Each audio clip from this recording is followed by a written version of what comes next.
Olá pessoal, tudo bem? Nesse vídeo então nós vamos falar dos interceptores.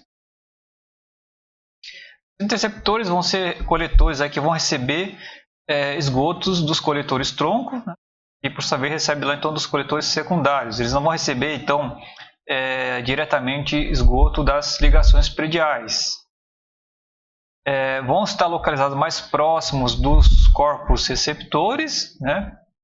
E ele também é caracterizado pela defasagem das contribuições. Então, há um amortecimento das vazões máximas. Vocês lembram, né? A gente tem aquelas variações ao longo do dia, né? Isso então gera uns coeficientes para picos de vazões, né? E no caso do interceptor, pela defasagem das contribuições, acontece que esse pico ele é amortecido. Já no caso de interceptores aí, enfim, com diâmetros menores, né, eles acabam sendo dimensionados como redes coletoras. E aí, falando um pouco mais aqui sobre a defasagem, né, eu vou dar aqui, por exemplo, né, então a gente tem aqui as diferentes bacias de contribuições e aqui o interceptor. Então, vamos supor aqui, né, essa bacia acabou de despejar aqui esgoto das 6 horas da manhã, que é o horário de pico.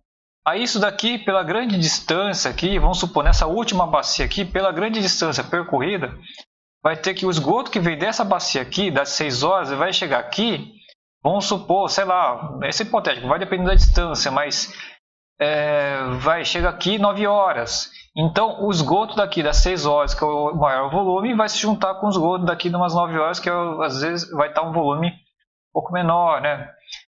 Ou, né, o esgoto vem aqui da meia-noite, né? E até chegar aqui, então, vamos supor, das 3 horas, né?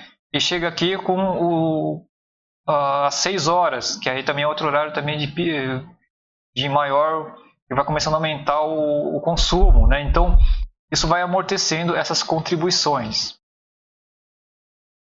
Bom, a gente vai ter, então, dessas adições defasadas ao longo do coletor tronco, né? E outra coisa que também tem amortecimento é esse balanço de volumes dentro dos grandes coletores e variações no regime de escoamento, né? Mas na prática a gente considera apenas a defasagem em marcha, que é dessas defasagens de contribuições. E aí, para o cálculo dessa defasagem em marcha, né, são dois critérios que podem ser utilizados, né? Ou a diminuição dos coeficientes de pico ou a composição de hidrogramas. Para a diminuição de picos, a gente tem aqui algumas equações aqui, aqui, né?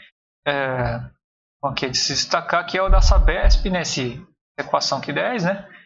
E aí ela relaciona em função da vazão, aí, vazões menores que 751 litros por segundo, o K é 1,8, né? E aí se for maior que isso já vai ter um amortecimento, né? Então 1,8 se mantém os coeficientes clássicos, né? O K1 e K2, 1,2 e 1,5 dá 1,8, né? Então, aí a gente vai ter, né? Quanto maior a área de contribuição, né? Então menor a vazão de pico, né? Que aí você maior essa defasagem em marcha. Para hidrogramas, você tem duas formas, né? Uma é a medição direta, aí você vai traçar o hidrograma, e a outra você adequar ele a um modelo matemático, né? E aí, no caso, você vai seguir um padrão senoidal, né? Um exemplo daqui, tem aqui alguns parâmetros, né? E a outra forma seria a medição direta, né? De preferência, então os pontos aí, então, a fluência dos coletores tronco ao interceptor, né? E aí você está extrapolando aqui para outra bacia, né? Se pegasse então uma bacia ali já conhecida, você faz essas medições e aí você extrapola para outra bacia que tenha características semelhantes, né? Enfim, de características socioeconômicas, área, enfim, que vão estar resultando aqui em comportamentos semelhantes. Uma outra coisa a se atentar também nas dimensionamento de interceptores é a contribuição pluvial parasitária, que ela vai vir, né, pelas ligações de águas pluviais nas redes coletoras, rede de drenagem, rede coletora, a infiltração pelos tampos de postos de visita, lembrando, né, que os postos de visita eles ficam pode estar ou na calçada, né, ou no passeio, ou no leito calçável, nas vias. E aí, né, se você tiver grandes volumes de água, se você tiver uma lâmina, pode estar essa infiltração pelo tampão de posto de visita. Além de outras ligações abandonadas, levando a água de chuva à rede de esgoto. Então, deve ser considerado. Aí, como é que é feito, né? Como é que isso aqui entra nos cálculos, né? Se considera essa contribuição pluvial parasitária para o funcionamento do interceptor, e aí isso aqui, por exemplo, vai ver como é que ele vai funcionar e também avaliar em relação também a extravasores, mas ela não é utilizada para determinar as dimensões dos interceptores. E aí, enfim, na falta de medições, né, a norma lá, ela indica, né, a adoção do valor de contribuição parasitária de 6 litros por segundo por quilômetro. O regime de escoamento ele é considerado para dimensionamento de regime permanente uniforme, apesar de ser gradualmente variado e não uniforme, né? Faz-se o dimensionamento por trechos, né? A vazão, ela no caso, né, você só recebe dos coletores tronco, então você não tem contribuição doméstica em marcha. Né? E aí, de novo, né, só reforçando, a gente tem a defasagem em marcha, então você tem esse amortecimento da vazão de pico por conta dessa defasagem em marcha. Deve ser considerado no dimensionamento. A tensão trativa, né? Coisa muito importante. Né? Geralmente são utilizados tubos de concreto, e aí nesses casos o concreto ele não é resistente à corrosão. E aí é importante o controle da espessura do biofilme que se dá adotando a tensão trativa mínima de 1,5 Pascal. Né? Além disso, né, a lâmina d'água máxima no caso de interceptores é de 85%, 0,85, né, pelos maiores diâmetros que são encontrados, né, em interceptores. O traçado desses interceptores aí vão ser sempre certos e ângulos de deflexão de no máximo 30 graus, né?